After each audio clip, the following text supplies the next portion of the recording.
The buzz on the spin. Are you all right? You haven't said much since we left the brawl yards, Zizi asks, and Hoagie lets out a pensive sound. Okay, that tells me nothing. Oh, sorry, it's just, why would someone take a huge dose of chill then go watch the fights? That's asking to die. Maybe she didn't? Someone could have sold her the shit uncut to try and wax her? But that just raises more questions. This may be an outlaw station, but it means that if you piss people off too much, they're not calling the cops, they're chasing you down with knives and bangers. Someone pulling that kind of shit is taking a lot of risk that she has no one who cares. Not to mention someone passing the stuff uncut is dangerous. If they do it once, who's to say they won't do it again? This is liable to really hit the bottom line. Zizi considers and Hoagie nods. Exactly. This is a sloppy cover-up most likely. But to what? Did she stumble onto the gilding operation? Did she stumble onto something else? Is she a silent partner that someone's trying to take out? A lot of questions, and our answers seem to be in the posh place. Where exactly? You haven't said yet? Jilly's Hotel and Lounge, the Golden Edge Casino, and Clearwall Dining and Entertainment. Ritzy, Zizi remarks. I've been in Clearwall. They order a lot of our food. They got this whole camera setup that makes it look like it's open to space. Cool stuff. Really? How much more do they sell the stuff for? It's crazy. We get a couple hundred credits per load of raw shoots, and then they cook them and sell them for dozens of credits per shoot. Zizi complains, and Hoagie lets out a whistle. Getting 10 to 100 times the value you paid for something is a hell of a profit margin. Dozens of credits per shoot? That's a lot for brown asparagus. He notes to make conversation. This girl with no money sense, no ability to control an addiction. Wait, hung? Why'd you stop? Zizi asks as Hoagie pauses altogether to ponder. Then he looks up. I think I have an idea. Come on, Zizi, we're hitting the hotel first, he says, leading the way at a faster clip. Oh, can I empty the cash register? We're not robbing the place, Hoagie protests. Oh, but I wanna. No, you don't shit where you eat. Or in this case, you don't fuck around where you sell your product to. 'Cause too much of a mess in the posh place and the whole hive might take a hit to the profit margin. Oh, yeah, that would be a problem. I need to think on this, Zizi mutters. Try not to hurt yourself. Hoagie teases as he triggers the staff entrance to open and steps into the shimmering and shining mess that is the posh place. Don't worry, I won't, hey? Wait a minute, Zizi protests, and Hoagie chuckles as she zips after him. I'm sorry, sir, but the agreement we have with the station means we cannot simply reveal customer information without the say-so of the customer or the direct orders of the section or station commander. The concierge, a huge Lopin with a look on her face suggesting that he may or may not have been rolling in something disgusting. Either that or the woman is such a prude that even the idea of sex is pissing her off. But he's the head honcho of hivers, Zizi protests for Hoagie. I was under the impression that Madam Sting was the head officer of the hivers. The concierge continues as Hoagie waits for his call to Minneside to go through. Hello, Daniel. Do you need a little political power to throw around? The station owner asks, and Hoagie sighs. Yes, please and thank you. Don't thank me yet. First you tell me how the investigation is going. You haven't been tracking my every move? I'm flattered that you think I have an entire station with millions of people on it at any given moment completely under personal surveillance. All right, point taken, he says before stepping away from everyone else and holding the receiver closer to himself. We tracked the source of the gilded brass and got the security tapes after identifying the timing they came in at. We learned it was a cloakin. We then went to the brawl yards to try and do some on the groundwork. Another cloakin gave us some useful information and we went to the fighting pits on the search. We then found the girl in the middle of a chill overdose and maybe minutes from death, got her to a doctor and got her information off her communicator. This has led us here to Gilly's Hotel and Lounge, where the concierge needs some high-handed handling. We? Oh, I see you on camera now. That's adorable. She's so protective, so cute. Ma'am, Hoagie says in an unimpressed tone of voice. Oh, fine. But first I want the name of this druggy girl. Helen Shinescale, Hoagie says, and there's a pause. You know her? I do. Where is she? Brawl Yards, Gigantia Coliseum Hospital Wing.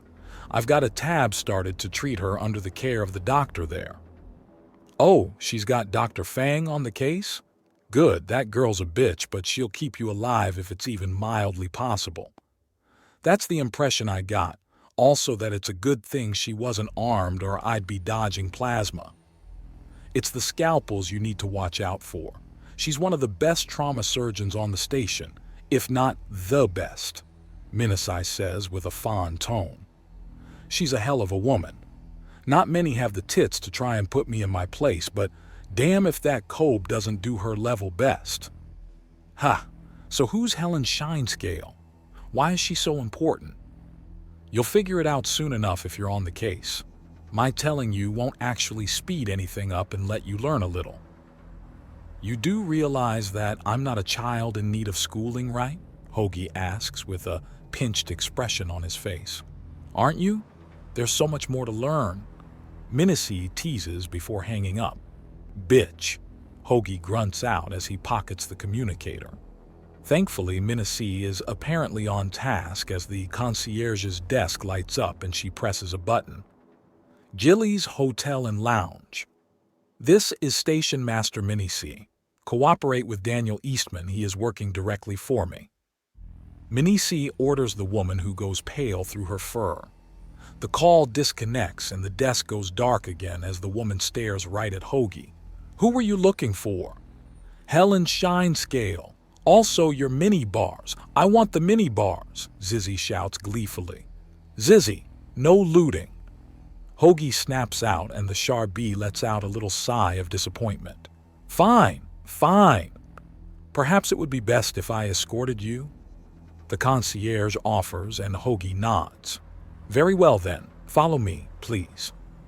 With that, she rings in another concierge and then leads Hoagie and Zizi into the hotel, sticking to staff areas so that neither he or her are spotted by the guests. Here we are. Room 9, 53 Penthouse. Miss Shinescale has it rented out for the next 2 weeks and has previously enjoyed it for the past month. What the hell? This place is nicer than ours. What's going on? Why would that? Zizzy begins to rant before Hoagie covers her mouth. Perhaps we can have our freak out after we get important information? Hoagie asks, walking into the room. The penthouse is palatial and beautiful, shimmering surfaces of silver and gold with white marble for the floor tiles. He lets Zizzy go and she starts zipping around to get the lay of the very expensive suite. He pulls out his communicator and quickly puts it through a speed dial. Hey Barry, I need you to do some quick research for me. What's this about? It's tied into the incident on Deck 6 and appears to have gone beyond that. I need you to look up the name Helen Shinescale in the news. All right, give me a holy shit, that was quick. Apparently the poor girl is part of the tragedy of the minute a while ago in this general sector of space. Really? Hoagie asks as things start clicking into place. The apartment, the overdose, the going to the games despite the heavy and possibly lethal downer. Yay. She's from the world of Gorla. It's a couple of solar systems away. Her family is very rich and she was kidnapped for ransom. The family has point-blank refused to pay and all contact with her has been lost. This is about a week old. Barry reads out and Hoagie lets out a low whistle. You found her, haven't you?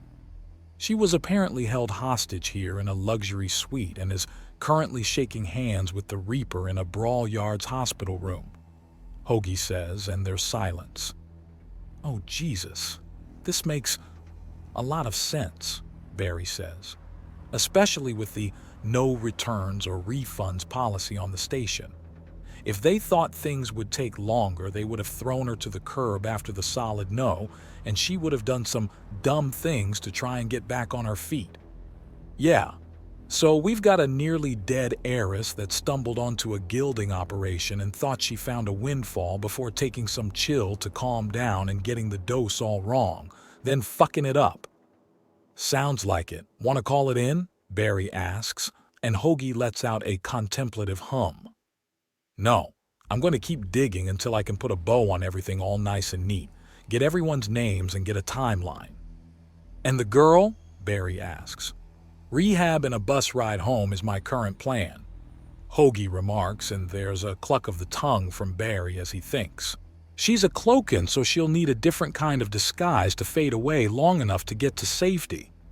I was thinking feather dye and some colored scale polish to fake having another scale pattern altogether, Hoagie answers. That would do it. What does the boss lady think? I think she's testing me, so may as well go for broke, Hoagie remarks. I am, Minasai says into the call. Gah, Captain, where did you come from? Barry demands in shock. I walked from my office and this is my station, Minasai answers. And yes, Mr. Eastman, you've uncovered the case as I understand it. I did a bit of side digging with my executive access and contacts, but I want to see how well you can accomplish this. There are several points of interest, and without lives on the line, but justice on the table, there's a great deal of motivation with a thankfully small amount of risk. So basically prove myself here to both build the skills I need and build up your trust in me, Hoagie says, groaning a little as he does so. Have fun, Minasai says cheerfully, and Hoagie sighs. Would you look at this? There's like 15 different kinds of soap for scales alone, Zizzy says, zipping in. Who paid for this suite? Hoagie asks the concierge, who just sniffs at him. Sir, this establishment prides itself in its discretion and professionalism. She pauses as Hoagie visibly rolls his eyes at the rant. We delete the information, standard protocol. Once we have the money and a list of who's allowed in and who's not, we delete the rest. I can tell you that only 2 people have access to this suite and neither has shown up for a week. Helen Shinescale was one. Who was the other? She went by the name Madam Bite. Shit, so we have someone signaling their hacking skills. Do you have a recording of her? Again, policy and discretion. The customer who pays can choose not to have their face on the cameras. She went for the option, so her card had a scrambler. You didn't see her personally? No, and if I did, I would not tell you. Company policy. Fair enough. Can I get the date and time she showed up? Yes.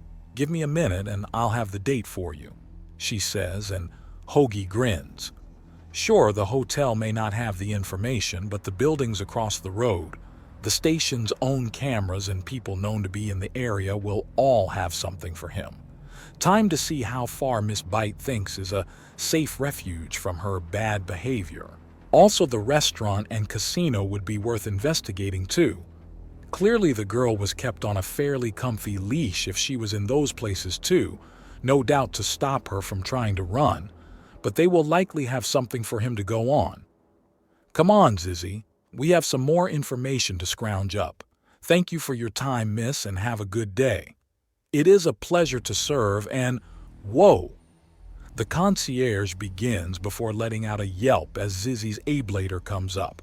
No flirting with my man, Zizzy shouts right before Hoagie grabs the ablator by the muzzle and starts dragging Zizzy out of the room even as she tries to hover in the air. Don't threaten people at random. All it does is make you look psychotic. Don't you mean aggressive? Because aggressive is what I'm going for. Sure, whatever. You know what I mean.